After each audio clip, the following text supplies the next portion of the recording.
I'm Emily Mashak, and I'm here today with Kara Pappas, the Director of Development and Community Relations at the Larimer Humane Society. So thank you for coming in today, Kara. You bet. Thanks, Emily, for having me. Of course. And I brought you in today because it is National Adopt a Shelter Dog Month. That's right. Yes, it's a big month at Larimer Humane Society for sure. Both because at Larimer Humane Society, adoptable dogs are something we are probably best known for, but also because the people in Northern Colorado are simply so passionate about their dogs and their adopted dogs in particular. Oh, yes. Colorado is definitely a dog state if I've ever seen one. Can you just tell me a little bit more about the Humane Society in general at Larimer? What makes it different from other animal shelters? Absolutely. So, Larimer Humane Society, one aspect that makes us somewhat unique, especially this year, is that we are celebrating 50 years of service to Northern Colorado. And so we are a longstanding kind of institution in Northern Colorado, started by a very visionary group of individuals who simply saw a better world for companion animals in our communities. We have grown into an organization that now serves over 6,500 animals a year. So we offer adoptions, obviously. It's, again, what we're probably best known for. But we also provide lost and found services to the Northern Colorado communities, particularly Larimer County. We also operate animal protection and control. So we have the contracts to be able to offer that service to our communities, particularly Loveland, Fort Collins, and unincorporated Larimer County, but also some of the other outlying communities as well. We provide foster care services. We have an on-site veterinary clinic. We have a robust volunteer program, actually more than 450 active volunteers at the organization. So we are offering a lot for animals in our community. And another aspect people might not know is that we don't just serve cats and dogs. We also service small mammals, exotic pets, and barnyard animals as well. So that's something that is also coming to be of interest as urban ag is more robust in the communities now. Chickens and goats and pigs and all those great things. So. That is definitely a wide variety of animals. You bet. Congratulations on 50 years. That is so awesome. But before we get into all of that fun stuff, I just want to talk about you. How did you become involved with the Larimer Humane Society? I am someone who's just been so passionate about animals and someone who's just passionate about the human-animal bond. I certainly didn't see myself in nonprofit work, but had the wonderful opportunity back in 2006, actually, to join the organization as the special events coordinator. And then from there, just continued kind of working up in the organization.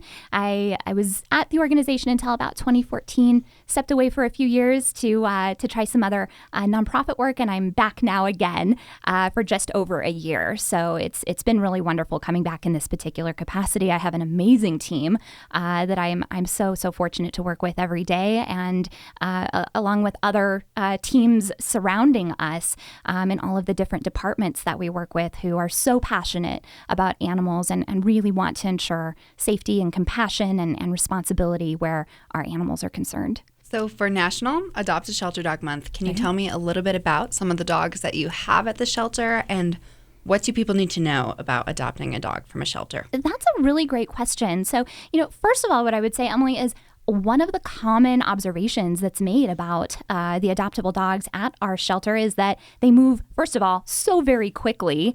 And sometimes there's not a huge selection actually on the adoption floor. And that's exactly because they moved so quickly and because our community is so very, very passionate about dogs and passionate about the idea of adopting dogs. And so what we always tell people is if you are looking for an adoptable, keep an eye on our website, larimerhumane.org. Check out the adoptable dogs. It's a big block right on the front of the website people can choose. And our adoptables are updated every 15 minutes on our website. So that's really helpful for people who are keeping an eye out for a specific animal. Sometimes people are coming in from long distances, and once they get to the shelter, an animal's already been adopted. So we just tell people keep trying, because that animal that's meant for you is bound to be there when the timing is right. Something else that I think people don't realize is that although we may not be full of dogs on the adoption floor, that doesn't mean we're not full of dogs on the intake side of the house. As responsible and compassionate as people are about their pets, animals still get out. They still go missing. They still like to take themselves for walks every now and again. Mm-hmm. And when that happens, again, we have great community members who bring animals into us. Our animal protection and control team is often bringing animals into us. And so although people don't maybe see all of the dogs on the adoption floor, that doesn't mean that they're not waiting for their owners to come back and find them. And so oftentimes we have a lot of dogs on that intake side.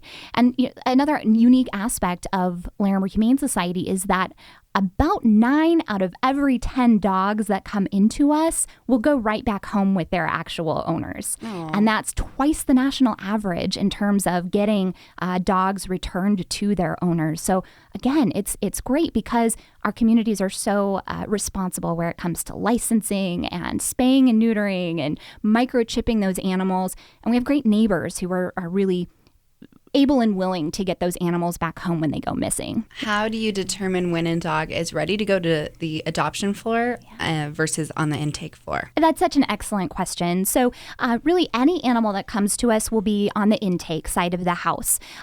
We observe a 5-day stray wait, and that's by law here in Colorado. So when an animal comes in, we're going to wait 5 days before we do anything with that animal in hopes of trying to reunite that animal with his or her owner. And, obviously we'll offer emergency veterinary assistance. We do make sure that animals are healthy and uninjured immediately upon arrival because we want to be able to treat whatever we can right there in the moment. But during that 5 days, we're tracing microchips. We're looking up license information. If either of those two options are available, we also post those animals on our website. So if there's a community member who's had an animal that goes missing, whether that's cat, dog, small mammal, bird, turtle, and yes, we have had stray tortoises before, they can check those sections of our website to find the animal's photo and a short description and come and reclaim that animal. So after that stray wait is over, the animal is routed for our sort of traditional round of evaluations. At that point in time, we do a far more robust medical evaluation. We run blood work in many cases. We're spaying and neutering any animals that are unaltered. And then we make sure to put our animals through a behavioral assessment as well. Because we want to, number one, make sure that animals are ready to be placed in a new home. Sometimes they just need a little extra help with their manners or with their confidence, or, maybe there's an aggression issue that we're trying to work with them on. We just want to make sure that we're placing safe and confident animals in our community. During that time, we're also taking a look at what is the best outcome for that animal. We certainly do receive animals that are either too ill or too injured, and for whom humane euthanasia is absolutely the best option. Same with safety. There are some animals that are simply unsafe to be placed. Obviously, euthanasia is our last option and is our option in very few cases. But another option, in addition to going to the adoption floor, we also work very collaboratively with partners in the animal welfare space. So if we recognize that there's an animal for whom one of our animal welfare partners could be a better fit in helping them to find a new loving home, that's an option that we will exercise as well. It's all about the animal and what their needs are. Mm-hmm. Obviously, euthanasia is the last resort. So before that, how does Larimer Humane Society work with animals who maybe are aggressive or sensitive or shy? Absolutely. Great question. We have an amazing behavioral team. So we have a behavior supervisor and 2 behavior coordinators that are working really tirelessly with our animals. We're doing that with cats as well as dogs. And we have a number of volunteers who will assist in that way as well, just running them through various types of a training to help them, again, increase their confidence level, to maybe put some of those naughty behaviors or unsocial behaviors aside so that we're really setting them up for their best chance of success in a new home, as well as setting owners up for their best chance of success. Our foster homes are also a great resource when we're dealing with some of our behavioral issues because, again, some of that antisocial or fearful behavior can oftentimes be kind of put aside when we just really work with animals one-on-one in a home setting. So those are some of the things that we're doing, some of those interventions just to help give animals a great chance at success. Mm-hmm. Can you tell me a little bit more about the other animals you have at the shelter? You mentioned some barnyard animals, exotic Absolutely. Animals. What are those like? What's the selection? Bet, absolutely. Well, I'll start with our small mammals. We have a variety of small mammals, and we've sort of become known as an organization that takes small mammals. A couple of years ago, I think it was New Year's Eve of 2017, there were about 80 rats that were released in a Fort Collins park. It made not only local news, but national news. And so we now have individuals coming from really around the northern Colorado area looking to surrender their small mammals. So at any given time, we typically do have a large selection, everything from mice and rats to hamsters and guinea pigs.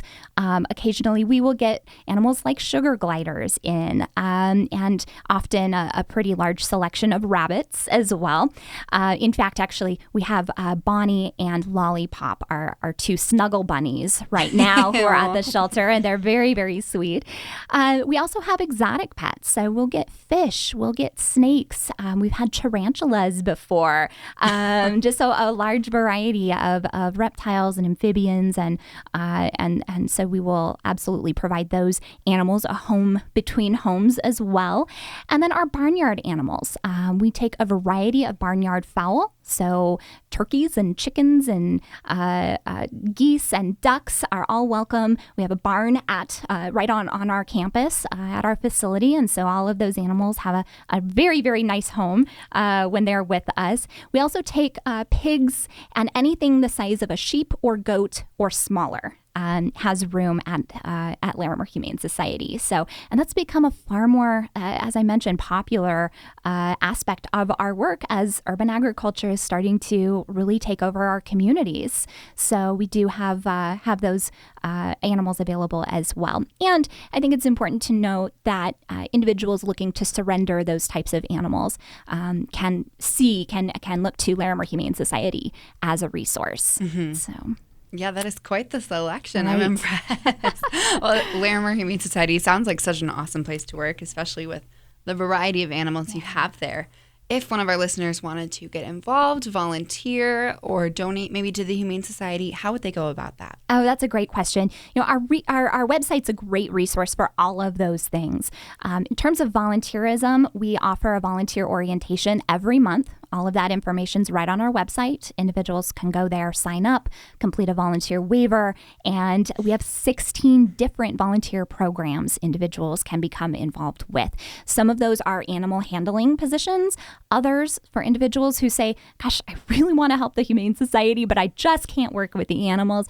We absolutely understand that. We have administrative duties that we need assistance with. We need licensing information entered into the computer, all of that good stuff. So really there's something for everyone at Larimer Humane Society.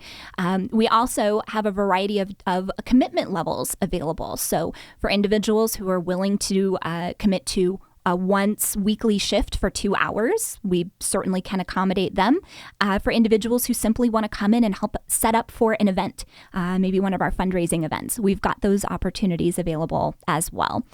In terms of giving to the organization, we have all of that information on our website, whether someone's wanting to donate goods, tangible goods, bedding or towels or newspapers or those types of things. We've got a wish list on our website, and there are some items we can take and some we can't, so we always point folks to larimerhumane.org for that information. As far as donating to the organization, one great opportunity that's coming right up and that we would love listeners to consider is Colorado Gives Day. Larimer Humane Society participates in that event each year, and this is such an important time to be giving to the animals. Obviously, the winter months can be very, very difficult. On our companion animals, we have, wind and snow and all of the elements tend to knock fences down. And when animals get out, it's much more difficult oftentimes for them to find their way back home when the roads and the streets and the sidewalks are wet or it's snowing or that type of thing. It just throws their senses off. And so we're often dealing with more homeless animals in the winter months and can use all of the donations possible to be able to ensure the care of those animals. So folks can begin scheduling their Colorado Gives Day gifts on November 1st. Colorado Gives Day officially is December the 10th this year, but and we obviously have a donation button right on the website for anyone who wants to give a monetary gift anytime during the year. And again, those donations are so appreciated and put really immediately to work for the animals. That is so great. Well, thank you for coming in today, Kara. It was a pleasure to learn about all the amazing things that Larimer Humane Society does for Northern Colorado. You bet. Thanks, Emily. Again, that was Kara Pappas, the Director of Development and Community Relations at the Larimer Humane Society. If you would like to participate in National Adopt a Shelter Dog Month or just learn more about the Larimer Humane Society, you can visit their website at larimerhumane.org.